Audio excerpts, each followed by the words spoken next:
Casey here with Outdoor Adventure Club, and we are at Spruce Knob in the parking lot, which is the top of the Spruce Mountain, which is the highest point in West Virginia. We've got beautiful weather this weekend, and if the drive in was any measuring stick of what this place is going to be like, it is incredible. Gorgeous, pretty, I don't know what word you want to use, but it is very, very pretty. So we've got a pretty good hike in front of us. We had a pretty good drive in, actually. So it's steep, sharp, and narrow. That's pretty much the road up here. It's barely enough room for 2 cars, but it's definitely worth it. This place is awesome. So we have today, I think we're going 9 or 10 miles down the mountain, and then we're going to camp overnight by the river. And tomorrow is, I believe, 6-ish miles up the mountain. So you're either going down or up. There should be some great things to see. The weather is perfect. Expecting a great day. I've just got to finish putting on my gaiters and getting myself together, and I'm going to be out of here. Spruce Mountain is considered to be one of the top 5 backpacking routes in Mid-Atlantic, the Spruce Knob, Seneca backcountry area. Spruce Knob is possibly most famous for being the tallest point in West Virginia, which is known as the Mountain State. Although this is not the biggest mountain in the United States, not by a long shot. There are hundreds of mountains taller than this. This tops out just under 5,000 feet. That being said, the spruce forest, open mountain meadows, and Pennsylvania Pottsville sandstone give it kind of that alpine feel. As you can see in the fall, the foliage is beautiful, creating a quilted landscape of reds and oranges and greens as far as you can see.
The drive up was definitely an indicator of what this hike was going to be like. It is absolutely incredible. I'm somewhere in the first mile of the hike, so I haven't gone that far. Beautiful campsites. Tons and tons of beautiful campsites, and dispersed camping is allowed. So when I'm thinking about making this a 2-nighter for 2 reasons. One, it's about a 5.5 hour drive here for me. So cool looking tree. I don't want to come back doing this uphill climb, which I think is going to be difficult, and then be exhausted and then have to drive 5.5 hours home. I don't think that's a good move, especially the way the roads are here. They're so you really have to have your A game going. And I say that as a flatlander. I'm sure the people around here are like, whatever, it's not even that big of a deal. But pretty steep, curvy, sharp, all the good things. Fun as well. But so that's reason number 1. Reason number 2 is why not? Why not stay another night? I mean, this place is special. It reminds me a lot of upstate New York, which is a trip I took, 20 years ago. I mean, it's been a long time since I've been up there. Mount Marcy, I think it was Mount Marcy. Up in that area. We did a 40-mile hike. It was part of a college class, actually, a group dynamics class. was a fantastic course. Dr. Kramer at Mount Union College, I believe, was the professor. And who else was there? Dr. Henderson, I think? I believe that was her name. I don't 100% remember. I remember Kramer because I had a bunch of his classes when I went to school there. But yeah, so I figured when I was packing up my food and stuff, I was like, you know, why go for one night when you can go for two? And I'm just happy to see that there are so many places to camp fairly close to the parking lot. So on the the third day, it'll be half mile, and I can get back to my car and drive home fully rested. So I made sure to bring, I've got 2 dinners and 2 lunches and probably more food than I could possibly need in my new BV 500 bear canister, which I thought was required. I don't think it is, but I've been meaning to get one for our Canadian trips and stuff, so you know, whatever, it's not a big deal. And of course I would like to get back up to New York and maybe do that same hike again, or you know, something like that. Maybe an Eastern PA hike I did a long time ago that I really liked. But it is, if you look online, it talks about how Spruce Knob has that alpine feel, and I think that's what really reminds me so much about New York. It's that alpine feel. The closer you get to the top, the shorter the trees get, the more of the moss and lichen, and we'll show you some of that real quick. Here's this kind of stuff. I don't know the technical name for it, but I'm gonna have to get on the internet and look that up. It's that real, but I don't know if it's sphagnum moss. Could be. It looks a lot like the sphagnum moss we saw in Canada. I just don't know. I'm not a biologist, and I'm not going to pretend like I'm a biologist, but I'll look it up later. It's the glory of the internet. Just straight up spruce forest. I mean, just dang. I just passed a group of 4 who said see you at the bottom, so I may have some neighbors tonight, which is cool. No problemos there. Not a lot of other people. A lot of people at the top. A lot of people who go to the top and like kind of do the overlook, do the loop, stuff like that, which I'll probably do on the 3rd day. I don't even know if I have to, though, to be honest.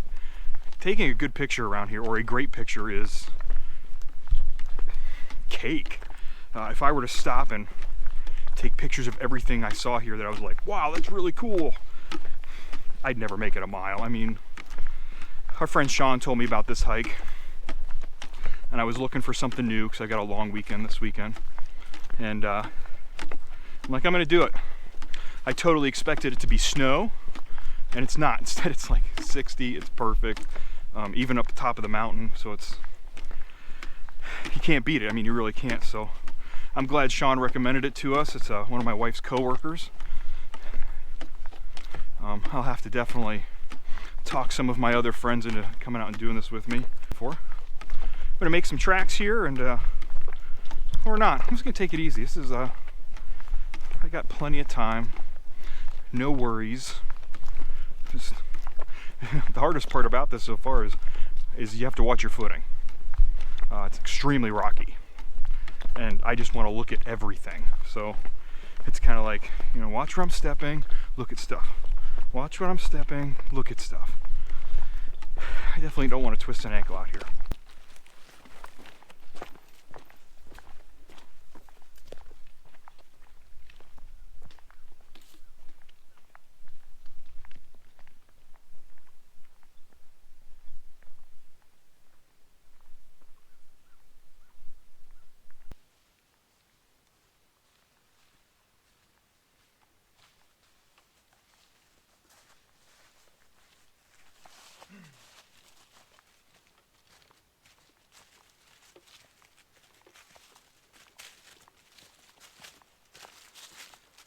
Well, 5 miles in, made it to the intersection of Horton, Huckleberry, and Lumberjack.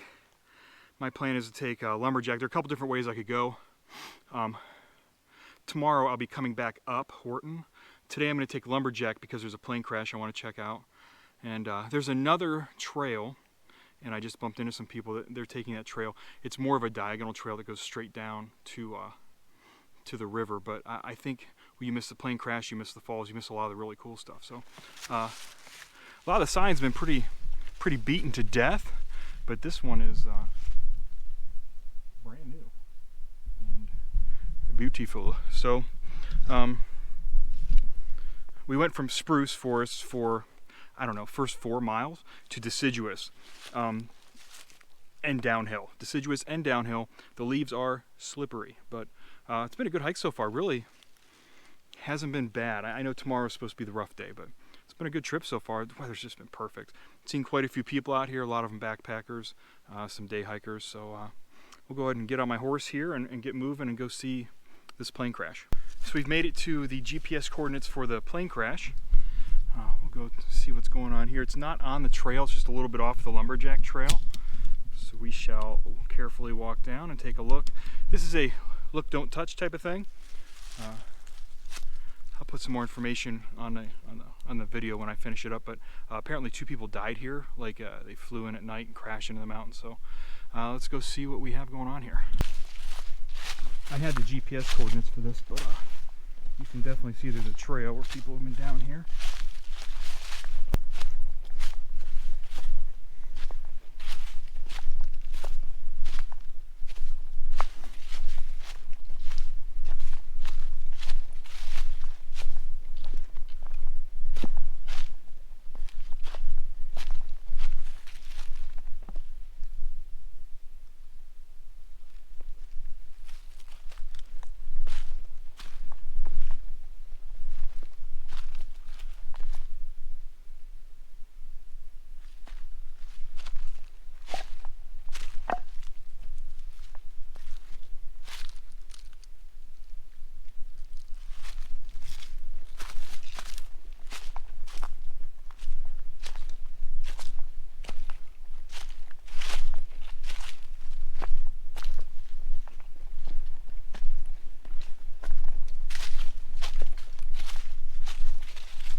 Not gonna lie, it's pretty creepy.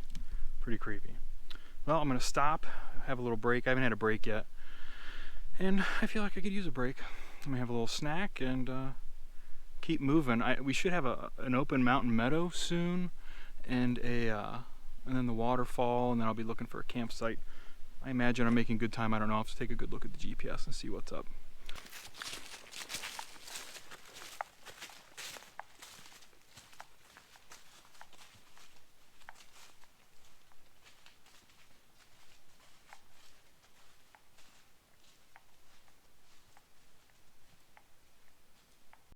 So we're about to enter one of the high mountain meadows. So let's take a look at this guy.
I was getting pretty worried because it's 5 o'clock. You know, I've got about 2.5 hours of sun. I was like, man, I need to find a campsite. I need to find a place with water. And I was like, I've been seeing a lot of people out here. I was like, I hope there's still a good place out there. And whoa, is there ever? Look at this. First off, I have a legit living room, like a real with chairs and stuff. Nice fire pit. Beautiful water source. Little waterfall action. But wait till you see the real beauty of this site. This site is incredible. First off, it's huge. You put 20 people in here. Just trying to figure out where I want to set up my hammock, but this is what I have in my backyard. So the waterfall is right there. I got a couple pictures of it earlier. So, wow. Talk about serendipity. Worked out big time. Well, I need to set up camp, get some firewood. I got a lot to do so I can eat. I heard there's a really good pad thai place over here, so I'm gonna see if I can get some takeout or something. See how that goes, but I've got quite a bit to do and not a ton of time before the sun goes down. I found this really nice Thai place by the waterfall. They did takeout. Prices were really reasonable. I'm pretty happy with it. I mean, hey, I heard it was out here, but you never know until you find it, right? So I've got a little pad thai. Good times. Smells incredible. Normally in Ohio, I'm not gonna lie, I get a little sloppy with my bear safety because there's like 2 bears in Ohio. But in West Virginia, I figured there were probably more bears. Ooh, that lime powder gets you. Oof. So we're going to take it a little more seriously than I normally do. And by that, we're doing the old triangle of safety. The triangle of safety is that you have your campsite at one spot, and then, you know, imagine a triangle, 200 feet, you know, in each direction, away from your campsite, and one of those spots of the triangle, one of the 3 points, is where you eat, and the other is where you put your bear canister. Ooh, Sriracha power. It's good stuff. So that's what we're doing. I've already spotted up where it's starting to get dark, as I'm sure you can tell. I've had to pull out the light for the GoPro so it'll see. So I'm out here sitting on a log, actually right by where the trail comes in, and I'm going to eat my dinner here, and then I'm going to seal it all back up, put it back in the bear canister, and go hide it. No late night snacks tonight, unfortunately.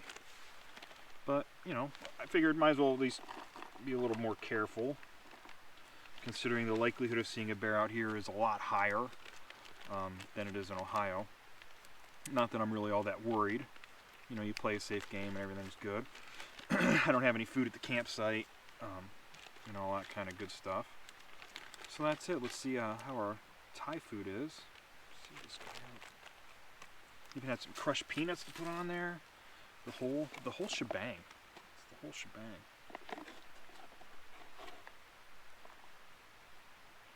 Yep.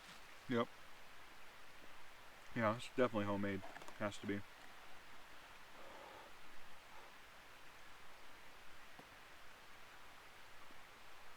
tell you what, this backpacker pantry pad thai, Nick swears by it.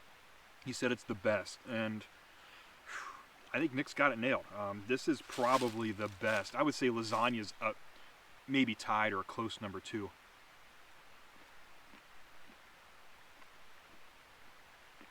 This stuff is fantastic though. Hot, spicy. While I was wandering around earlier, looking for my triangle of safety, I was also looking for the restroom facilities. A little tough, because you obviously don't want to be anywhere near the water. That's not cool.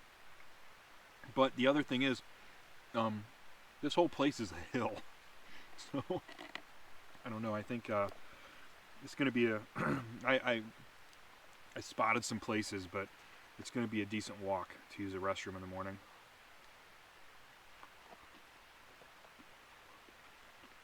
Whatever.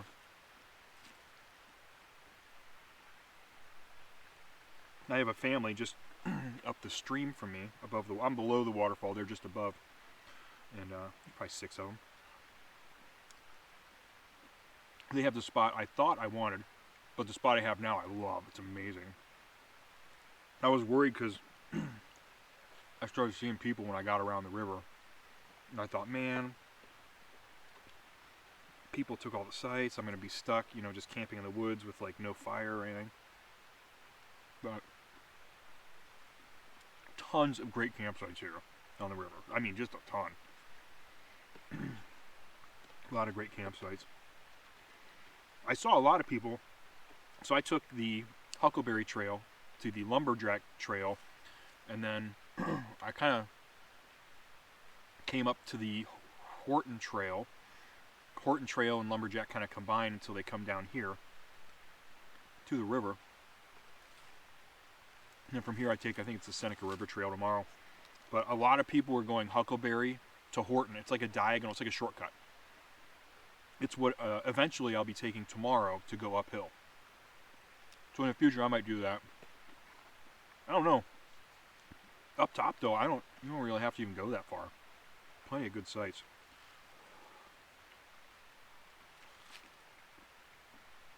Plenty of good sites, so do a little campfire tonight. I don't know how much more video I'm going to do. It's starting to get a little chilly, but I'll be plenty warm. Man, I was hungry. Ooh. I'm trying to think what's happened today. Oh, the stargazing here is supposed to be great. I was thinking about hiking up to the meadow tonight, but I'm an old man. I'm tired and sore. I don't know if I'm going to do that. And it's in the dark, and the trails here are very rocky. And I don't think it's worth getting hurt. I think what I'm going to do is, when I leave tomorrow, I'm going to hike up within as close to the parking lot as I can get and get a good campsite. There were a lot up there. Hopefully there still are tomorrow. For all I know, people come in and, you know, just basically, not quite car camp because you can't really do that here, but almost. And the trail up there's a lot, it's not as rocky and rough. So I'm going to try and get up there to camp tomorrow night. And that way I can just hike to the parking lot at dark and get some pictures, because I heard you can see the Milky Way with the naked eye. Like, it's supposed to be pretty awesome. So I'd like to take my camera and get some good pictures. There's too much tree cover here, though. I will say, as many great campsites as there are, good luck finding firewood. It is obviously a hot commodity. It's as hard as, even down here, which, I mean, you have to work to get here. No one's just like wandering in here or car camping or anything else. Even down here, I'd say it's as hard to find wood as it is at Wildcat Hollow or some of those places where you can kind of car camp in the woods real close. It's been pretty picked over. There's not a lot of dead wood around here. Hardly any dead standing. I mean, people, they've kept this place pretty cleaned it up. So, finish my meal, go hide my bear canister in the dark, and then might have a little fire and just kind of hang out for a little bit, and that'll be it. Gonna read my book. My book. I'm just finishing A Moon is a Harsh Mistress. So in these videos I might talk about like my top 100. I've been cranking my way through. So Moon is a Harsh Mistress is really good. Robert Heinlein, I love that guy. He has really good books. I've read a couple of his. Really good. I love how quiet it is out here. It's like a good recharge. No stimuli. Just me talking to myself in the woods. Listening to the stream. It's pretty, no wind, no nothing. It's just like, oh.